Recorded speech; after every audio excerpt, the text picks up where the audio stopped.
Channel को subscribe करें, video को लाइक, शेयर और कमेंट करें। मेरा नाम अमित है और मैं एक डिलीवरी बॉय हूं। हर दिन की तरह मैं भी उस दिन अपनी मोटरसाइकिल पर खाने के पैकेट्स लेकर रवाना हुआ। मेरे पास कई ऑर्डर्स थे जिन्हें समय पर पहुंचाना था। दिन भर की भाग दौड़ के बाद आखिर ऑर्डर आया। पुराना हवेली, शहर के बाहर। इस पते पर पहले कभी डिलीवरी नहीं की थी। मैंने सोचा कि शायद नया ग्राहक होगा।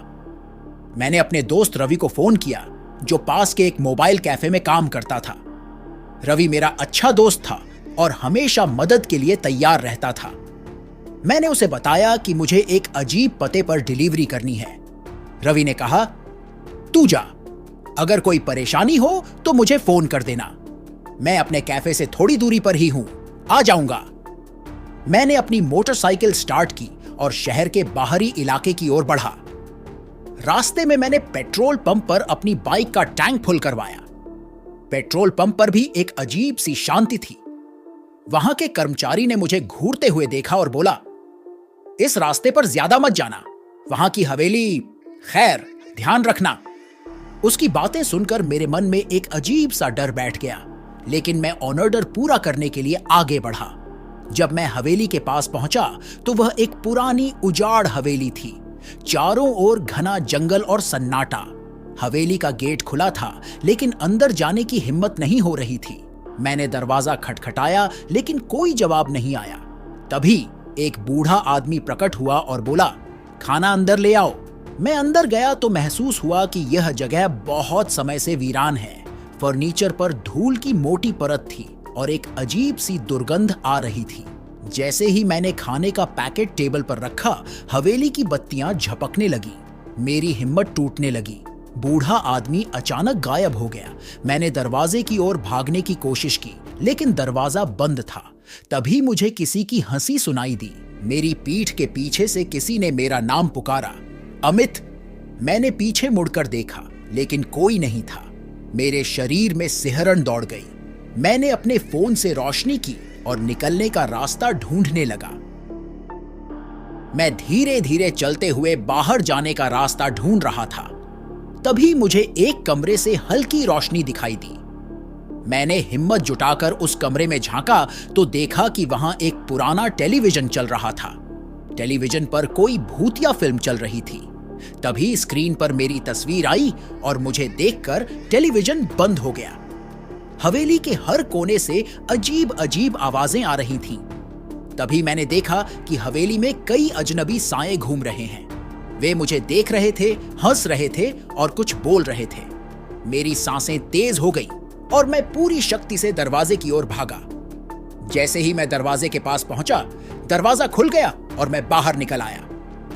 मैंने अपनी मोटरसाइकिल स्टार्ट की और तेज रफ्तार से शहर की ओर भागा, लेकिन हवेली का खौफ मेरे पीछे था।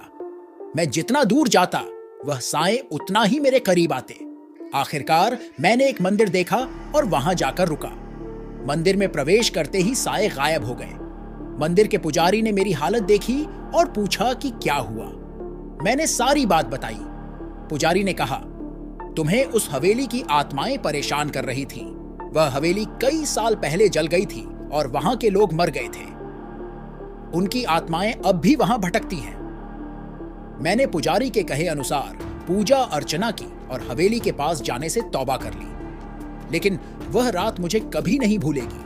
अब भी कभी कभी मुझे सपनों में वही हवेली और साए दिखाई देते हैं। लेकिन मैं अपने काम में वापस लौट आया हूं, सावधानी से और कभी कभी डर के साथ। रवि ने भी मेरी बात सुनी और कहा कि उसे भी यकीन नहीं हो रहा है कि ऐसा कुछ हुआ, लेकिन उसने मुझे हिम्मत दी कि अगर कभी फिर से कुछ ऐसा हो तो उसे तुरंत फोन कर दूं। रवि का साथ और उस दिन का अनुभव मेरे जीवन का एक महत्वपूर्ण हिस्सा बन गया है। अब भी कभी कभी मैं उस मोबाइल कैफे में जाता हूं और हम दोनों उस रात के अनुभव को याद करते हैं और सोचते हैं कि अगर रवि उस दिन मेरे साथ होता तो क्या होता। हमने तय किया कि हम इस बार हवेली के हर कोने की जांच करेंगे और कुछ भी संदिग्ध मिलेगा तो उसे रिकॉर्ड करेंगे, जैसे ही हम हवेली के पास पहुंचे, एक बार फिर से वही अजीब सन्नाटा और भयावह वातावरण ने हमें घेर लिया। हम दोनों ने एक दूसरे को देखा और साहस जुटाते हुए हवेली के अंदर प्रवेश किया। इस बार हवेली के अंदर का माहौल और भी भयावह लग रहा था। हर कोने से अजीब आवाजें आ रही थीं। हमने टॉर्च की रोशनी में कमरे कमरे की जांच शुरू की। तभी हमें एक कमरे में एक पुरानी किताब मिली। किताब पर धूल जमी हुई थी और उसके पन्ने पीले पड़ चुके थे। हमने उस किताब को खोला तो उसमें लिखा था, यह हवेली शापित है। यहां के लोग एक दुर्घटना में मारे गए थे और उनकी आत्माएं अब भी यहां भटकती हैं। हमने किताब को पढ़ना जारी रखा। उसमें लिखा था कि हवेली के मालिक ने किसी प्राचीन अनुष्ठान के लिए यहां बलि दी थी। उसी के कारण यहां की आत्माएं शांत नहीं हो पाई हैं। यह जानकर हमारे रोंगटे खड़े हो गए। तभी हमें एक और अजीब आवाज सुनाई दी। हमने टॉर्च की रोशनी में देखा तो पाया कि एक साया हमारी ओर बढ़ रहा था। हम दोनों ने तुरंत उस साये की वीडियो रिकॉर्डिंग शुरू कर दी। साया धीरे धीरे हमारे करीब आ रहा था। रवि ने हिम्मत जुटाकर पूछा, तुम कौन हो? क्या चाहते हो? साये ने कोई जवाब नहीं दिया, लेकिन उसने इशारा किया कि हम उसे फॉलो करें। हम दोनों डरते हुए उसके पीछे पीछे चले। साया हमें हवेली के सबसे गहरे हिस्से में ले गया। वहां एक गुप्त कमरा था। गुप्त कमरे में एक ताबूत रखा हुआ था।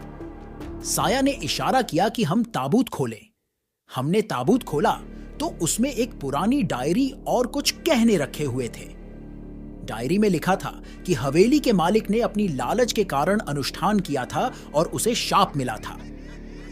उसने अपनी आत्मा को मुक्त करने की कोशिश की, लेकिन असफल रहा।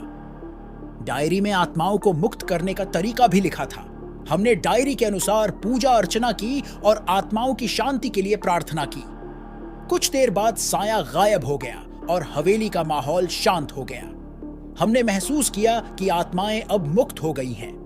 हमने ताबूत को फिर से बंद किया और हवेली से बाहर निकले। जब हम बाहर आए तो देखा कि हवेली अब एक सामान्य पुरानी इमारत लग रही थी। वह भयावहता अब खत्म हो चुकी थी। हम दोनों ने राहत की सांस ली और शहर की ओर वापस लौटे। इस अनुभव ने हमें सिखाया कि कभी-कभी हमें अपने डर का सामना करना पड़ता है और सच्चाई का पता लगाना जरूरी होता है। अब भी कभी-कभी हम उस रात को याद करते हैं और सोचते हैं कि कैसे हमने उन आत्माओं को मुक्त किया। रवि और मैं, हम दोनों इस अनुभव को कभी नहीं भूल पाएंगे। इस प्रकार यह कहानी एक भयावह अनुभव का विवरण देती है, जिसमें एक डिलीवरी बॉय और उसका दोस्त एक भूतिया हवेली की सच्चाई का सामना करते हैं और आत्माओं को मुक्त करते हैं। यह कहानी हमें सिखाती है कि कभी-कभी डर का सामना करने से सच्चाई का पता चलता है।